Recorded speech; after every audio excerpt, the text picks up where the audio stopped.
with a video on the unreleased version of Pac-Man by Atarisoft on the Colecovision.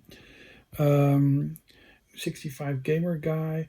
He did a review on the Pac-Man version on the Atari 5200, which actually is quite an interesting system. It's very closely related to the Atari 8-bit computer line, but it's a whole different beast in itself.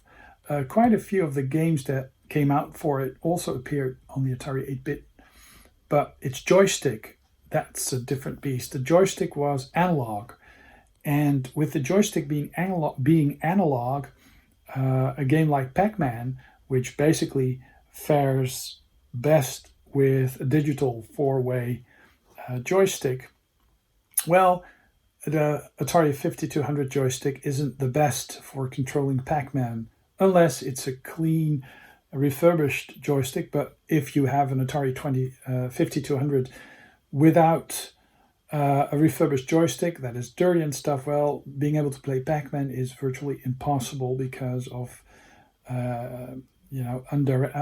undesired directions that you wander into. But this is a different video, or this is on a different game, because in the comment section we got to discuss a bit about how similar Atarisoft Pac-Man versions are across the various platforms, and they really tried very hard to have all the Pac-Man games pretty much look and play identical on many of the systems. And if you look at the Atari 8-bit or the Atari 5200 version, it's actually very similar to the Commodore 64 version, graphically and sound-wise. But also on the Colecovision, because Atarisoft actually did develop Pac-Man on the Colecovision, and it's actually a very good version, and it really looks and sounds very similar. The thing is that, like many of the typical ColecoVision games, they always have a difficulty selection.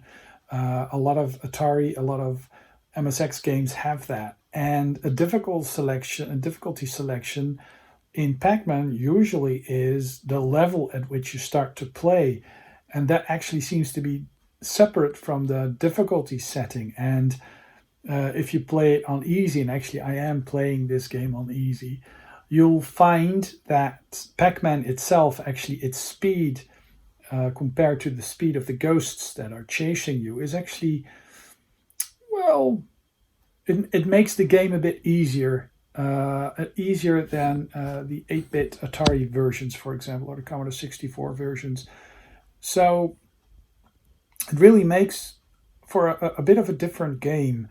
It looks and sounds amazing. It really is a testament to how good the early arcade games were on the ColecoVision. I mean, back in the day, if you wanted to play arcade games in near perfect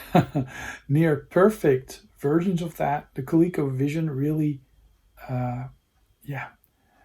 really hit home, because it really is a very good early arcade console. Now let's check out some gameplay. I do get quite far in the game, and it's quite a different beast than the 5200 version or the Atari 8-bit or the Commodore 64-bit, because those are a lot more difficult. Actually, the Atari 5200 version is actually a lot more difficult at the default settings than the ColecoVision game, because the ghosts, they really speed up, and at some point you really cannot outrun the ghosts at all. So it becomes very unfair, and I'm not sure if it actually is possible to get anywhere above 15,000 or 20,000 on the Atari 5200, because this game really seems to be hard as nails. But yeah, let's go check out the Colecovision version of Pac-Man. Unreleased, never got released, and I wonder why. Perhaps it has to do with quality control or something.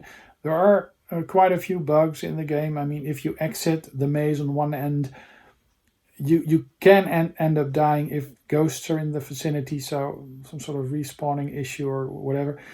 But yeah, I mean, it's a shame it never got officially released because it would have been an awesome version.